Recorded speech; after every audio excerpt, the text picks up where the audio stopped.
Hey there, ladies and gentlemen. Welcome to another THW NHL News and Rumors Rundown. My name is Jim Parsons here with thehockeyraiders.com. Taking a little break for a while just because of the trade deadline ending. Not a ton of news to talk about, but we do have some rumors heading into the final, 2 weeks of the NHL regular season and the playoffs, and as teams are whittling their way down to those that are going to make the postseason. There is some talk about some teams, some players, and we're going to cover that right now. So don't forget, check out thehockeyraiders.com for all your news and rumors coverage every day. But let's get into some good news to start things off. First things first, Jonathan Toews of the Chicago Blackhawks is going to be returning to the lineups after a 2-month absence. Major injury issues sidelined him. He pulled himself out of the lineup, actually removed himself from the potential of being traded at this year's deadline. And it does sound like he's going to try to have at least 1 or 2 games for the Blackhawks here, maybe a swan song. Maybe he's going to be done at the end of the season. We're not sure on that yet.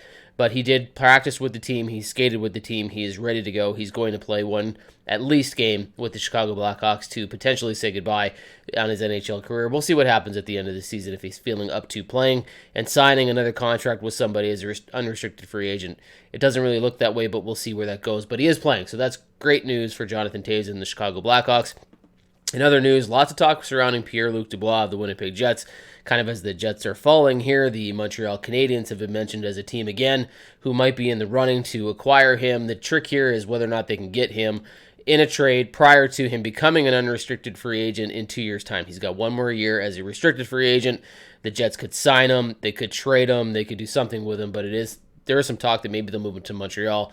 Darren Dreger of TSN reports, however, that it's not like the Jets are going to give him away to the Montreal Canadiens just to make him happy. They're going to try to get the best return. And with talk surrounding Mark Scheifele and the way that he has not played very well for the Jets lately, it is uncertain what his future will be. So if both Dubois and Scheifele were to leave the Jets organization here in the next season or two, that's a huge loss for Winnipeg. So they're not going to give either one of these players away.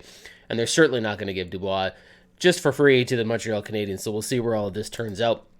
Nazem Kadri has been in the news lately with the Calgary Flames, who have bounced back a little bit after playing some really bad hockey, but there is still a ton of friction between Darryl Sutter, some of the players, Brad Treliving as the GM in Calgary. It's not sure what his future is going to be with the Flames. Now, if they can make it into the playoffs, that'll be another thing, and if they can go on a run here, maybe, who knows, all bets are off. But Kadri has said that the relationship between him and Darryl Sutter is not a big deal. It's fine. These are the things that happen. So any trade speculation that you might be hearing about Kadri is probably not realistic. He did just sign there as an unrestricted free agent. He's probably not going anywhere. Could things fall apart? Yeah, they could, but it's not likely that Kadri's going to be somebody who's moved out of Calgary. And finally, Evgeny Kuznetsov in the Washington Capitals. There's a lot of friction here. Elliot Friedman says that this is probably inevitable that he will eventually get traded. When he signed his deal back in 2018 after a Stanley Cup run with the Capitals, he was playing fantastic hockey, which warranted the big contract, but he has not played that way since. Apparently, he's not real happy in Washington, although he shot down rumors that he's asked for a trade. The Capitals aren't necessarily happy with Kuznetsov either, so this is probably something that's going to be the two sides splitting off here over the next little bit. Now, he's got some money on his contract, so he's not necessarily going to be the easiest person to trade, and the Washington Capitals still want to be competitive with Alex Ovechkin chasing Gretzky's goal-scoring record, so we'll see what the Capitals do here, but do watch for Evgeny Kuznetsov to potentially leave the Washington Capitals organization or be traded by the team at some point, and they'll probably look at this summer. So that's where we're going on that one. Folks, that's going to do it for today. Don't forget, check out thehockeyraiders.com for everything else. Have a fantastic weekend, and we'll talk to you in the next one.